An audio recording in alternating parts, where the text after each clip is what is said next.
Usually it takes me about 10 minutes to like 30 minutes, depending on how much I have to do. And I don't know, it depends. Like when I sit down, it's like how many I feel like doing. If after like 4 or 5 I'm not feeling it anymore, then I'll stop.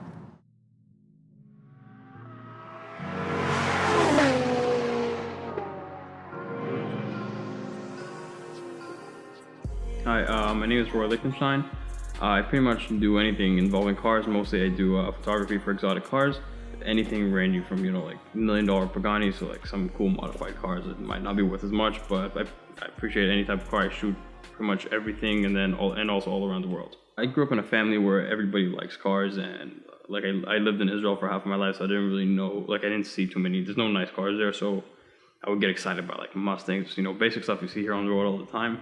Then when I moved here, you know, you start seeing the occasional Ferrari, Lamborghini, and you get excited by it. So when I was like younger, I was trying to think about how I can possibly get into this kind of environment where I can be around these cars, because clearly I can't, like, you know, even obviously as a kid I can't afford them, and like I don't come from like a crazy wealthy family. So I wanted to get into them to pretty much have these types of cars in my life. I started like just looking for cars, taking pictures, and then there was a Facebook group called Toronto Car Spotting, where people would post pictures of the cars they saw. So I started posting on there just phone shots. And then people started being more competitive about how good the shot is rather than what car it is. So I decided to get a camera, and through that I started posting it. Then eventually I opened my own Instagram page, and I kind of blew up from there. And now it's pretty much like I developed a love for photography through cars. And that's what I've been doing ever since. So North Face Rally is a club. A lot of people that like cars, that have some either exotic cars, any type of like, you know, cool car. We do charity events, we do drives, we go to car events. Just like we're a group of guys that like to like hang out together, go to car stuff together. So I'm the photographer for North Face Rally. Also, I help organize some of the rallies. I pretty much help out wherever I can with North Face Rally. The main thing that got me into the car community in 2015, I think, when North Face Rally first started, I came along. And I just did some photos for them on the rallies. Nothing too crazy, but I got to meet some people through that. And then it got me a lot of exposure, because North Face Rally was a brand new rally that everybody kind of wanted to see what they're about. So when you searched up North Face Rally, a lot of the photos that you got were my photos. So I think after the first North Face Rally drive, I doubled my followers on Instagram within about 2 weeks. And that's kind of what started getting me out there. So through that I met a bunch of people. So for example, now if I want to do a photo shoot of a specific car, I know there's a few North Face Rally members that would have it, and I can kind of get access to those cars.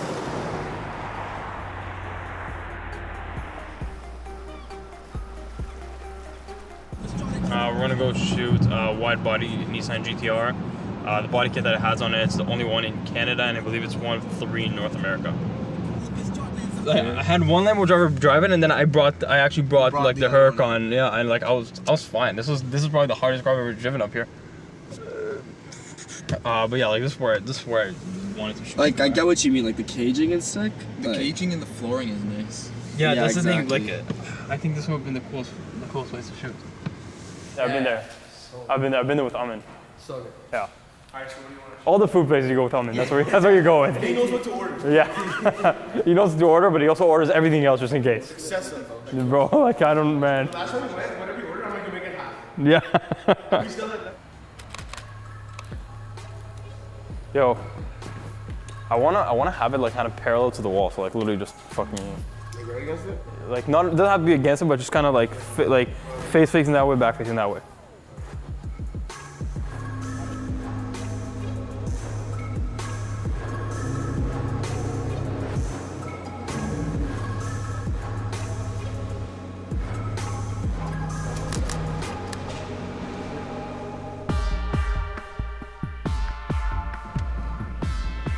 Yeah, there's times where I try to like clone out something from a photo and I just can't, like, I'm just not able to do it, but I keep trying, it just doesn't get to the point where I want it to be.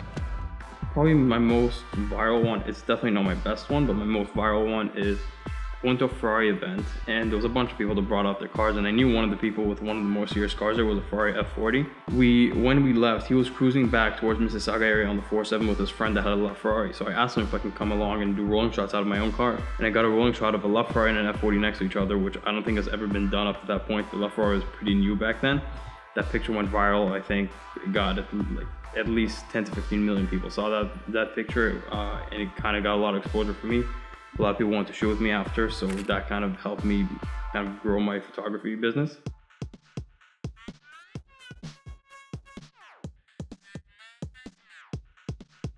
And also, I mean, probably my favorite shoot that I've ever done is I shot a Lamborghini Centenario Roadster, which is one of 20 in the world, only one in Canada. And the owner kind of, like, he was very cool. He's very cool with the cars. He's not very, like, strict with them. So he gave me the keys. He's like, yeah, just, you know, move it around, like, wherever you want. So I put it on the grass, and then after about half an hour of shooting it on his grass, he comes out and he says, oh, by the way, you just want to watch out. The sprinklers might go off in about 2 minutes, like, just fully calm, then goes back in the house. And the thing about this car is it's a $4 million car without a roof. There's no roof on it. So I'm like struggling to get in the car, get it out of the grass and everything. And then while I'm driving it out of the backyard, sprinklers start spraying like into the car. So I'm in a $4 million car that I can't believe I'm even driving, and I'm getting sprayed by sprinklers, and the owner just doesn't care. Also this summer, so we do every summer in Connecticut, we do a castle shoot. We have a bunch of hypercars. Like literally we have about $150 million worth of cars on my friend's driveway. And we arrange a date months in advance, because you got to get all the cars shipped out or whatever to that exact location. And this year it was pouring rain to the point where like cameras were breaking. It was just almost impossible to shoot.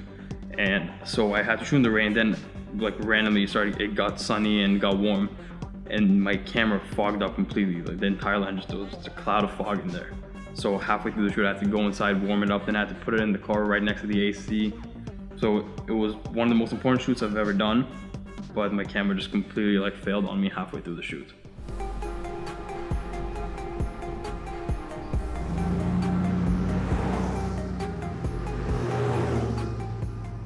You could get any cars in the world right now at a location of your choosing. Where would it be and what would it be? I don't know about look. Actually, you know, Pagani Zonda, like in the Swiss Alps or something. And then what's like a car you've shot, like your favorite car that you've already shot? Might be a Pagani Zonda somewhere else. Or I don't know, the Huayras, the Koenigsegg's. I don't. There's a lot of cars that I really like that I shot. I don't have like a specific one. I think I'll also always be doing car photography.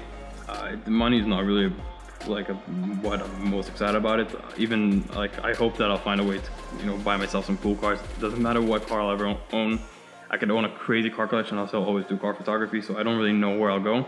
I'm gonna keep doing this, and then we'll see if like anything leads to any connections that I make. If I'll have any like cool opportunities in the future.